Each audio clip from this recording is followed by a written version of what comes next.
Merhaba, hoş geldiniz.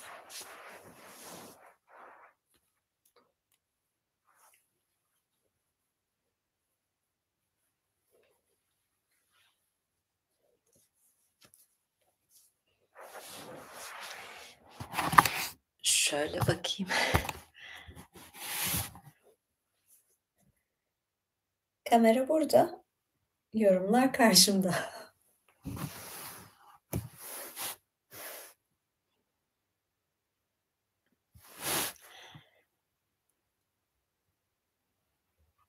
Eee, bugün, krallara canlı yayın açacağım. Bakayım yeterince kral vardır herhalde. Yoksa herkese açmam gerekir ama bu yayından sonra. Teşekkür ederim.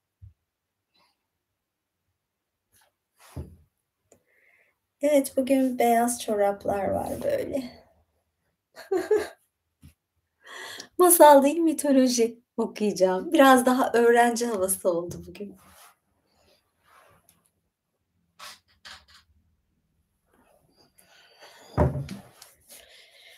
Evet, hoş geldiniz. Tüm tatlılığımla kendime tatlı diyorum.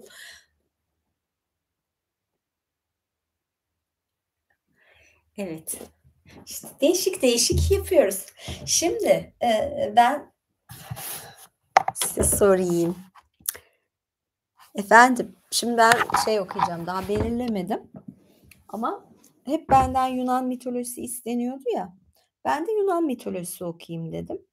Ama, ay mikrofonu da takmayı unutmuşum. Ne okusam mesela? İlk girişinde bunu düşünüyorum. Deniz tanrılarından okumak istiyordum aslında. Ayırmışım da ama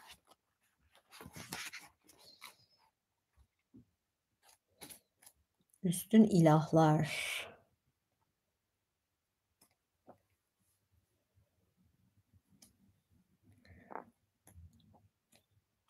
Böyle sırayla sayıyor. Yunan mitolojisinden de ben de böyle tanıtayım istiyordum ya, bir başlangıç yapalım. Yunan mitolojisi olduğu için yani mavi beyaz giyindim yani lütfen. Henüz tanrıça kostümlerini ayarlayamasam da en azından ülke bayraklarına göre, Hindistan falan olunca da artık ona göre mi şey yaparım bilmiyorum. Hımm, evet, Zeus'la başlayacak galiba. Üstün ilahlar deyince Zeus'la başlıyor. Teşekkür ederim.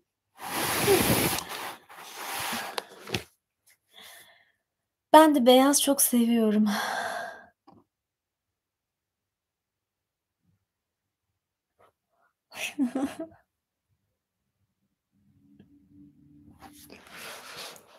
Bir yudum içeceğim de içeyim. Tatlıyım ya, pembe içiyorum bugün de böyle pembe çaylar falan.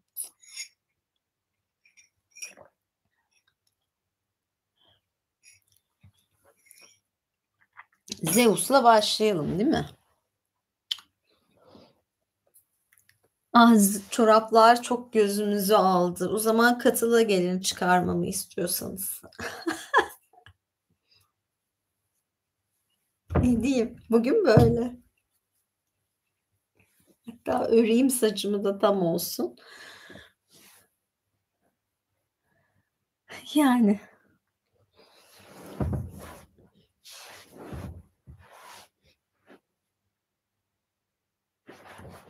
evet.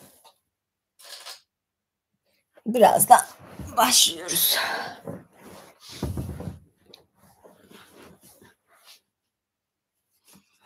Ya, ben şimdi zaten dedim ya, çıkılacak öyle her zaman illa şey değil. Ben bunu diz altı çorabı diye aldım. Boyum kısa olduğu için dizimin üstüne çıktı. Yani ufak. O kadar da kısa değilim ama yine de öyle çıktı yani. Belki de şurada olması gereken çorabı çektim, buraya kadar geldi. Dizüstü çoraba bulmama gerek kalmadı. Ya, boyum 1,60. Evet, Zeus'u okuyayım. Ah, Romalıların Jüpiter ismini verdiği Zeus, evrenin denetimini sağlayan hükümdar olarak gökyüzü ilahlarının en önemlisidir. Erkeklerin en mükemmel tanrısı ve göklerin babası olduğundan hem uluslar için doğadaki tüm yaşamın kaynağıdır, hem de tüm nimetler ve bereket onun elinden dağılır. Hava olaylarının hepsinin oradan türediği zannedilir. Bulutları toplayıp dağıtır, yıldırımları fırlatır ve gök gürültüsünü koparır. Gökyüzüne yağmur, dolu, kar ve bitkilere yaşam veren çiğ döker. Ortasından Gorgon'un korkunç başının bağlandığı ve 100 altın püskülü olan delinmez zırhlı Aegis'i ile fırtınaları ve boraları yaratır. Çoğunlukla zırh anlamına gelmesine rağmen siperi gerçek zırhını destekleyen ve ona düzgünce bağlanmış bir keçi derisidir. Sonraları kısa bir pelerin ve hatta yılan püskülleri olan balık pullarıyla kaplı bir göğüs zırhı olarak karşımıza çıkar. Aslında bu Zeus'un tasvirlerinde pek sık görülmese de Leiden'deki bir heykel zırhı böyle gösterilmektedir. Bu minyatürler içinde sol koluna sarılmış bir şekilde gösterilir. Benzer biçimde savunma amacıyla sol kolun etrafına bir çalims mi bu ne? E, Pelerine benzeyen bir giysi ya da şal sarması da yaygındır. Aegis genellikle İlyada'da onun babasından ödünç alan Athena'ya aittir. Böyle şekilleri falan bahsediyor şu anda. Tasvirleri. Ben böyle hikaye kısmına gelmek istiyorum. Burada bayağı bir tasvirler var.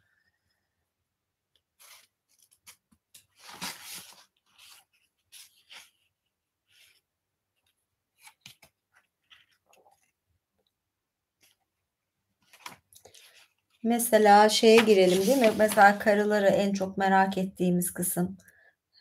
Bir sürü çünkü böyle bir şeyler var. Mesela bu Roma'da Jüpiter olarak geçiyor. Jüpiter'e, Zeus'a tapınma İtalya'da bir o kadar yaygındı. Onun bütün tapınakları içinde şüphesiz en ünlüsü Tarquinius. Roma'daki Kapitol'de inşa ettirdiği mabetti.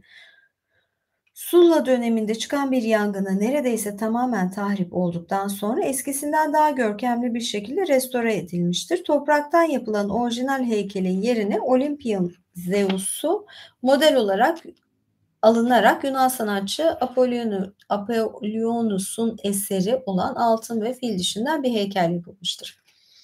Ben yine hikaye kısmını istiyorum. Çünkü siz daha çok.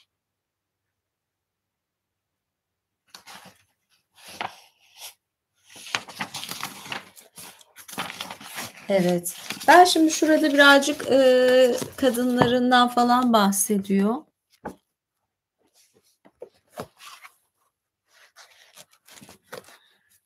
Ben en iyisi mitoloji sözlüğünden biraz bir bakmak istiyorum. Yoksa size buradan da okuyacağım ama hep Zeus Zeus diyordunuz. Sadece tasvirlerinden bahsediyor. Ha, burada tamam, güzel. Tanrıların tanrısı, tanrıların babası ve büyüğüdür Zeus. Bu yetkiyi nasıl elde ettiğini anlatmadan önce adının kökeni ve anlamı üzerinde duralım.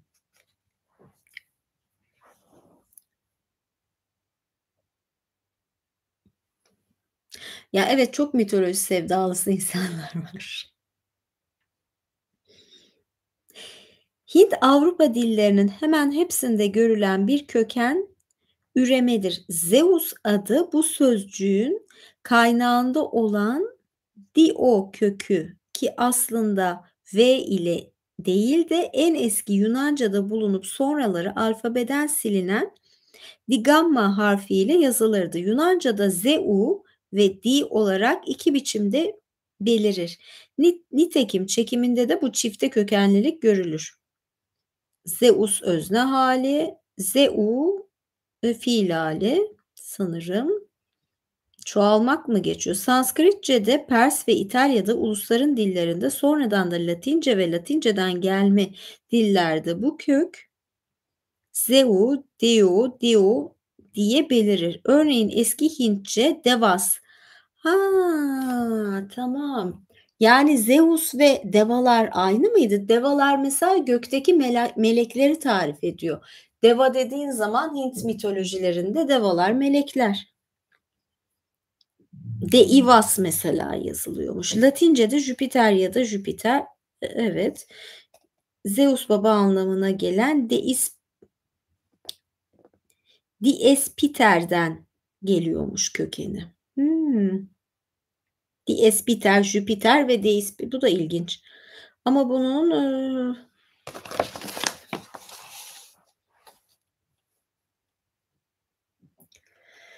Hintçe'de gök baba, Latince'de Deus tanrı, Dea tanrıça, Divas, diva da mesela şeydir, divalar falan söz edilir ya, devalar. Yani devalar tanrı, tanrıça diye bakıyordum. Zaten diva da o kelime şeyi vardır, doğru.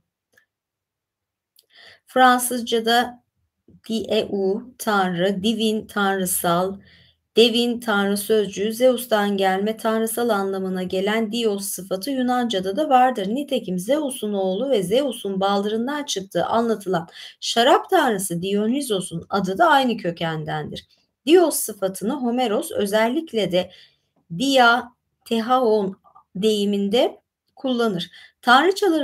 Tanrıçaların tanrısı, ulu yüce tanrıça anlamına gelen bu deyim ne tuhaf ki Homeros destanlarında en büyük Olimpos tanrıçaları için değil, Tetis, Kalipso, Kirke gibi çoğu Olimpos dışında yaşayan yarı tanrıçalar için kullanılmaktadır.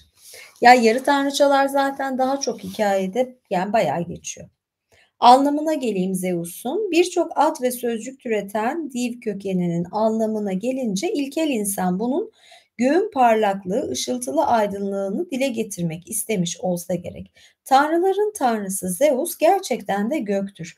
Gök tanrıdır. Gökle ilgili doğal güçlerin hepsini kişilendiren varlıktır. Işık, aydınlık, bulut, gök gürlemesi, şimşek ve yıldırım Zeus'un egemenliği altındadır. Ne var ki Yunan insanının evren ve tanrı görüşü bize dil yapıtlarıyla aktarıldığı çağlarda doğal güçler olduğu gibi değil, İnsan biçiminde birer simge olarak canlandırılmaktadır. Yani Zeus daha ilkel bir evren görüşünde Uranos, gök tanrı diye adlandırılan doğanın kendisi değil, doğayı insan düzenine benzer bir düzene sokup yönetimini ele alan bir insan tanrıdır.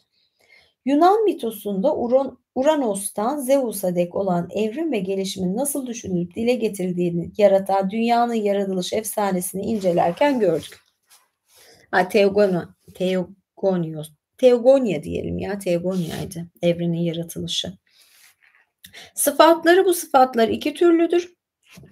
Tam da ben böyle dersime çalışmış, yarı çalışmış öğrenci gibiyim.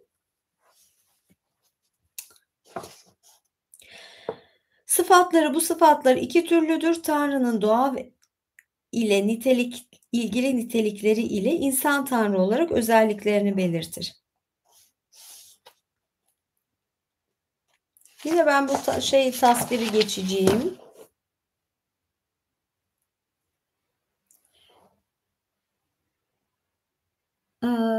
Kronos oldu zaten soyadı. Zeus'un adını hemen eklenen iki sıfattan biri soyadı niteliğine kullanılan Kronos oğludur. Öteki de Olimpos'tudur. Bu ikincisi Tanrı'nın yüksek dağlarda konut kurduğu var, anlamına geliyor. Helenler göğü simgeleyen Tanrı'yı bile gökte oturtamaz, doruğu göklere ulaşan ulu dağlara yerleştirirlerdi. Nitekim Olimpos ulu dağ anlamına gelir. Bir de belli bir kuşaktan ve tanrı soyundan olduğunu göstermektedir. Tanrı soyları üçtür. Uranos'la Kronos soyadlarından sonra Olimpos tanrılarının egemenliği nasıl ele geçirdiklerini ileride anlatacağız. Zaten Zeus savaşı kazanınca tahtı kurar, oğlu demirci tanrı Hefaistos'un yaptığı krallık asasını eline alır. İnsanların tanrıların babası olarak yönetimini sürdürür. Krallık gücünü simgeleyen değneğini kime verirse o kral olur. Bütün krallar Dios, Peres yani Zeus'tan doğma, Zeus'tan yetişmedir. Yağmurunu yağdıran, göğü gürleten, şimşeği çakıp savuran Zeus'tur. Öyle ki yağmur yağmak diye bir fiil vardır. Onun öznesi Zeus'tur. Zeus, Huel, Zeus yağıyor denir. Zeus da boyuna yağmur yağdırdı durdu. Odysseus salına binmiş, tam vatan toprağına kavuşacakken düşman deniz tanrı Poseidon bir fırtına salar üstüne. Bahtsız Odysseus yakınır. Kalkanlı Zeus, engin gökyüzünü nasıl da kaplıyor kara bulutlarla, allak bullak etti denizi. Tekmil kasırgaları koptu çeşitli yerlerin, ölüm uçurumu açılıyor önümde besbelli. Evet, tanrılardaki rolü. Bu böyle biraz dediğim gibi bugün ders gibi oluyor. Hmm. Hoş geldiniz.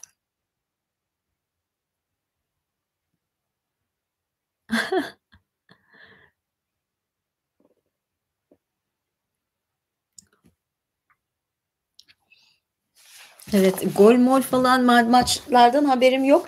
Yarın derbi varmış. Yarın maç yapmam diyorum. Ben Beşiktaşlıyımdır bu arada. Pek takım tutmasam da. Birazdan kral yayını olacak. Merak etmeyin. O krallarda bayağı keyifli olacak yani. Sözünüzü yersiniz. Krallara böyle şey yok diye.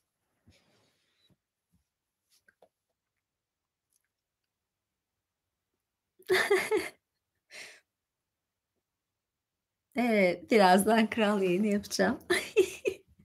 Yok spoiler.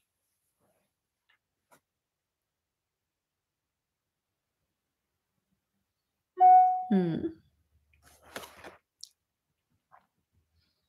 Beyaz çorapları çıkarır mısın? İşte kral yayınlarının farkı. Daha ne kadar ipucu vereyim? Evet, destanlardaki rolünü okuyayım.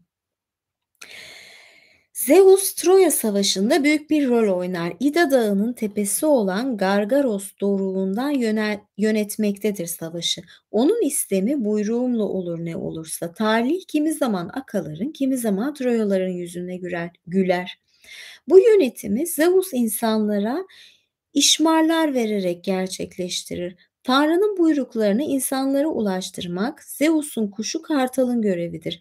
Onun uçuşuna göre işmar iyiye ya da kötüye yorulur. Akalar kötü durumdadır. Agamemnon Zeus babaya yakarır.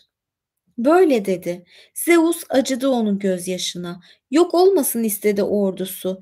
İşmar etti, gönderdi kartalı, kuşların en şaşmaz olanını. Ah, kartal. Bir yavru geyik vardı kartalın pençesinde. Kartal attı onu Zeus'un güzel sınağı önüne. Orada akalar her şeyi bilen Zeus'a kurban keserlerdi.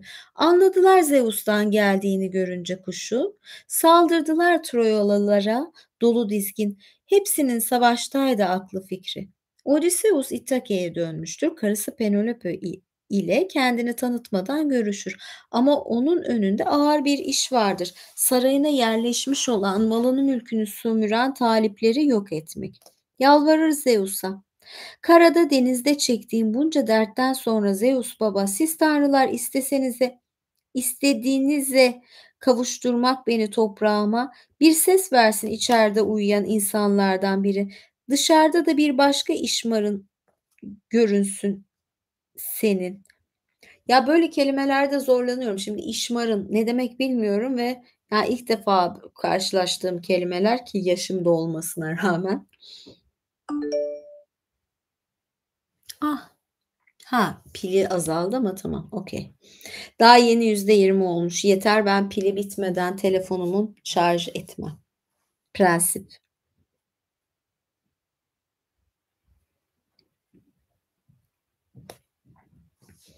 Odysseus kısmı var. Ben şöyle şeyleri, çapkınlıklara gelelim. Evet. Zeus'un kişiliği ve oynadığı rol bakımından İlyada ve Odisea arasında bir fark vardır. Sanki. İlyada'da Zeus'u karşımızda görür, eylemlerini izleriz. Odisea'da ise Tanrı doğrudan doğruya karşımıza çıkmaz ancak sunu, dua, dilek, ant içme gibi dinsel törenlerde görürüz etkisini. Kuşu kartalla, gök gürültüsü ya da şimşekle belli eder varlığını. Doğal bir güç olmaktan çıkmış bir tüzel kişi bir ilke olmuştur. Bak kartal diyor Beşiktaş. Çünkü gök tanrısı göklerin de kralı kartaldır. Yani bu istisnasız.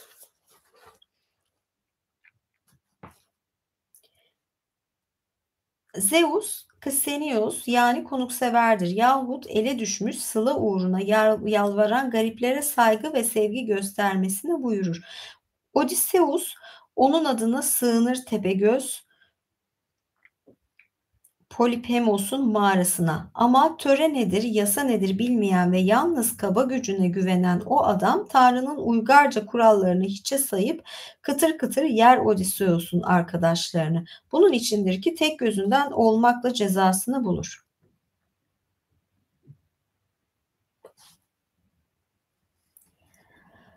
Evet, ben burayı da birazcık şey yapacağım şimdi. Yine destanlardaki yerinden bahsediyor. Zeus'un insanların kaderini elinde mi tutar? Yani insan kaderinin mutlak hakimi midir? Tek tanrılı dinlerin tanrısı gibi. Troya Savaşı'nda uzak Likya'dan gelmiş ordusuyla Troya için savaşan Sarpedon diye bir yiğit vardır. Zeus'un oğludur o.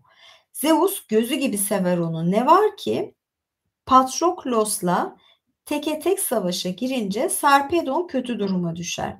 Alt edilmek üzeredir ki tanrıların babası şöyle danışır. Troyalılara karşı akalardan yana olan karısı Tanrıça Hera'ya. Çok yazık insanlar arasında en çok sevdiğim Sarpedon'a. Miletos oğlu Patroklos'un elinden ölmek onun kaderi. İçimde yüreğim bir yana gider, bir bu yana. Gözyaşı döktüren savaştan geri alıp onu kaçırıp bıraksam mı Lidya'nın semiz toprağına? Yoksa bıraksam ölsün mü Menoitos oğlunun elinden? Hera da ayrıcalığa meydan vermemek için bunu yapamayacağını söyler. Zeus kendi oğlu Sarpedon'u kaçırırsa bir başka tanrı çıkıp da kendi oğlunu kurtarmak isteyecek, düzen bozulacak, haksızlık olacak. Zeus ister istemez uyar bu mantığa ve oğlunun ölümüne seyirci kalır. Demek ki Zeus'un üstünde ve Zeus'tan da üstün bir kader vardır. Burası önemli. Zeus'un bu güçle ilişkilerinin ne olduğu Hektor'un ölüm sahnesinde belli olur iyice. Hektor, Aşileus'la teke tek savaşa koyulmuştur. Yaman bir savaştır. Bu Hektor uzun bir süre karşı koyar ama sonunda dayanamaz. Korkuyla kaçmaya başlar. İki yiğit dolanır dururlar Troya surlarında. Tanrılar katındaysa durum şöyledir.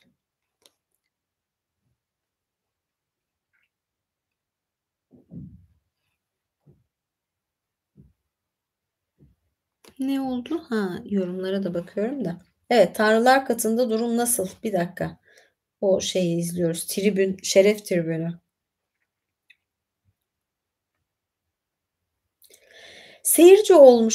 Seyirci olmuşlardı tanrılar tekmil. İlkin söze başladı insanların, tanrıların babası. Şu surların çevresinde ne görüyorum böyle? Görüyorum sevdiğim bir adamın kovalandığını. Sızlıyor Hektor. İçim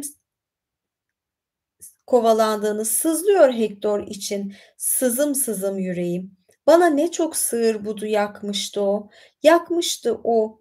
Yakmıştı çok yarlı İda Dağı'nın doruklarında Troya Kalesi'nin üstünde yakmıştı. Şimdi ise tanrısal Akileus kovalıyor onu. Hızlı ayaklarıyla İlyon'un çevresinde. Hadi düşünün bakalım tanrılar, danışın, kurtaracak mıyız Hektor'u ölümden yoksa bırakacak mıyız yiğitliğiyle? Alt etsin onu Akileus, Peleus oğlu. Aşileus mu, Akileus mu? Ben Akileus dedim. Gök gözlü tanrıça Athena karşılık verdi. Dedi ki, ne diyorsun kara bulutlu babam, ak yıldırımlı? Kaderi çoktan belli, ölümlü bir adamdır bu. Kaçırmak istersin onu canlara kıyan ölümden. Yap yapacağını ama biz tanrılar onaylamayız yaptığını. Bulutları devşiren Zeus karşılık verdi. Dedi ki, korkma kızım. Tirit o gene ya konuşmadım açık yürekle. Bu isimleri söylerken biraz zorluk çekiyorum.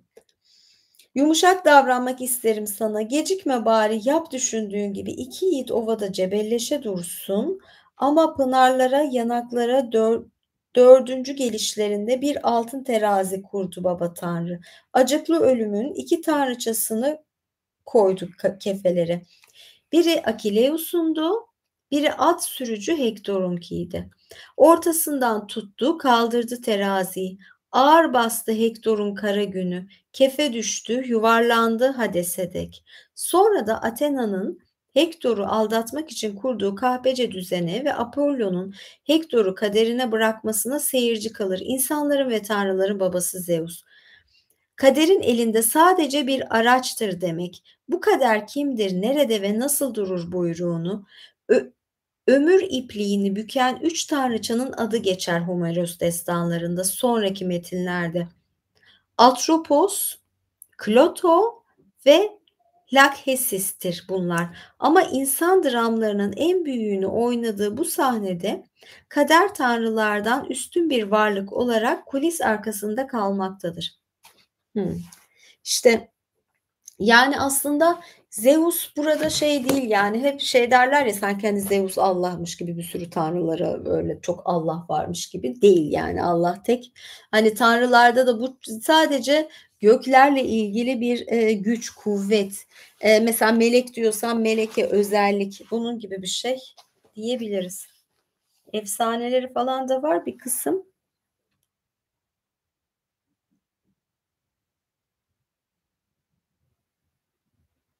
Ne oldu?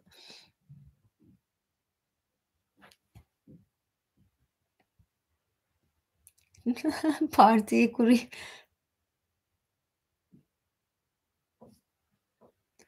Evet. Neyse, siz de iyi bayağı bakıyorum Yunan mitolojisine hakimsiniz. Hindistan anlatsam kalırdınız. Bilmiyorum. Okul şeyine girdiniz, sıralarına resmen. Evet, doğuşunu da şey okumasam olmaz. Eee, Zeus, Kronos'la Rhea'nın 6 çocuğundan sonuncusudur.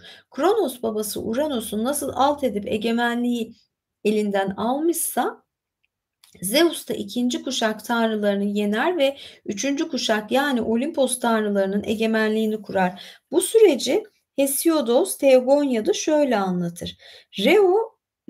Rhea Kronos'un yatağına girince şanlı evlatlar doğurdu ona. Hestia, Demeter, altın sandallı Hera ve güçlü Hades, yerin altında oturan, toprağı saran uğultulu tanrı Poseidon ve temkinli Zeus, tanrılar ve insanlar babası, yıldırımları gökyüzünü titreten, ama koca Kronos yiyordu ilk çocuklarını. Analarının kutsal karnından çıkıp da dizleri üstüne oturdukça her biri korkuyordu Uranüs'ün mağrur torunlarından biri. Ölümsüzler arasında kral olacak diye Gaia ve Uranos bildirmişti ki ona, ne kadar güçlüler güçlüsü de olsa kendi oğluna yenilmekti kaderi. Buydu çünkü büyük Zeus'un istediği. Onun için gözü pusudaydı her zaman. Doğan çocuklarını yiyordu birer birer ve Rhea sonsuz yaslar içindeydi. Ama Zeus'u dünyaya getireceği gün yalvardı toprağa ve yıldızlı göğe gizli doğurabilsin diye çocuğunu. Öce alınsın diye babasını ve hain Kronos'un yediği bütün çocuklarının. Anası babası dinlediler kızlarını. ve bildirdiler ona kaderin ne hazırladığını. Kral Kronos'a ve coşkun yürekli oğluna, sonra bereketli Girit'e, Liktos'a götürdüler onu. Son oğlu büyük Zeus'u doğuracağı gün ulu toprak tanrıça aldı çocuğu besleyip yetiştirmek için koca Girit'te. Hızlı gecenin karanlıklarından yararlanıp Liktos tepelerine götürdü onu. Sık ormanlarla kaplı Aigon eteklerinde kutsal toprağın gizli derinliklerinde ulaşılmaz bir mağaraya sakladı onu. Sonra koca bir taşı bezlere sarıp verdi göklerin güçlü oğlu Kronos'a. O da yaklaşıp iki eliyle taşı yuttu, indirdi uğursuz midesine. Anlamadı yuttuğunun bir taş olduğunu, oğlununsa dipdiri kaldığını ve az sonra yenilmez, baş olmaz gücüyle babasının hakkından geleceğini, onu tahtından edip geçeceğini, ölümsüzlerin kralı olacağını. Ay ben bunları çok zor okuyorum. Şiirden hiç anlamıyorum galiba. Şiir okumayı da hiç beceremem. Bunu söyleyeyim. Yani şey oluyor. Böyle ters geliyor cümleler. Zeus babası Kronos'a öbür kardeşlerini kusturur. Sonra da Uranüs'ün yer altını kapattığı devlerden gök gürültüsü, şimşek ve yıldırımı aldıktan sonra Olimpos tanrılarının egemenliğini kurmaya koyulur. Bunun için Titanlarla savaşı göze alır, 100 kollu devlerden gördüğü yardımla bu savaşı kazanır. Devler ve Tanrılar Savaşı. Evrende yetkileri paylaşmaya koyulur. Kendisi göğü ve yerle gökte krallığı alır. Kardeşi Poseidon'a denizi, Hades'e de yeraltı ülkelerini verir. Evlenmeleri Zeus bundan sonra Titan soyundan tanrıçalarla ve kendi kuşağına kardeşleriyle birleşip bir sürü tanrısal varlık üretmeye koyulur. Bu evlenmeler ve onlardan doğan varlıklar şu tabloda gösterilmiştir diyor. Zaten en meşhur karısı Hera.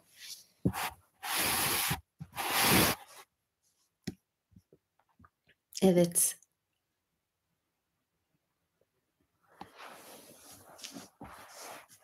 Birazcık sesim kısıldı.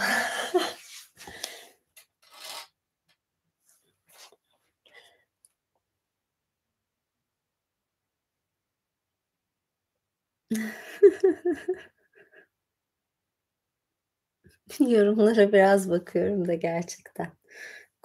Bazen komik oluyorsunuz. Neyse. Tekrar görüşmek üzere. Şöyle söyleyeyim, kanala abone olmayı unutmayın. Zaten abone olmadan yorum yazamazsınız. Beğenmeyi, yorum yazmayı unutmayın. Ayrıca, kanalımda zaten oynatma listesi olarak bu yayın da olacak, Masal Gecesi yayınları. Yani, o oynatma listesinde bu yayın gibi, başka yayınlar da var. Yani aramıza yeni katılan insanlar da var. Bayağı aylardır ben bunu yapıyorum. Gerek masallar olsun, gerek mitoloji olsun çeşitli okumalarım var. Hatta bugün biraz daha ağzım sürçtü diyebilirim. Biraz zorlandım. Çok şiir dili vardı. Böyle masallar ve farklı içeriklerde daha ben zaten çeşitlendirmeye de çalışacağım bu masal okumalarını ya da daha böyle kostümlü gibi yapmayı düşünüyorum. Bu şekilde, devamı gelecek. Dediğim gibi beğenmeyi, takip etmeyi unutmayın. Daha fazlası ise, katıldı olacak. Hani bazen şunu yap, bunu yapar mısınız diyorsunuz ya, bunlar biraz daha, katılı özgü, ortada seviyeler var. Böyle işte. Görüşürüz. İyi akşamlar.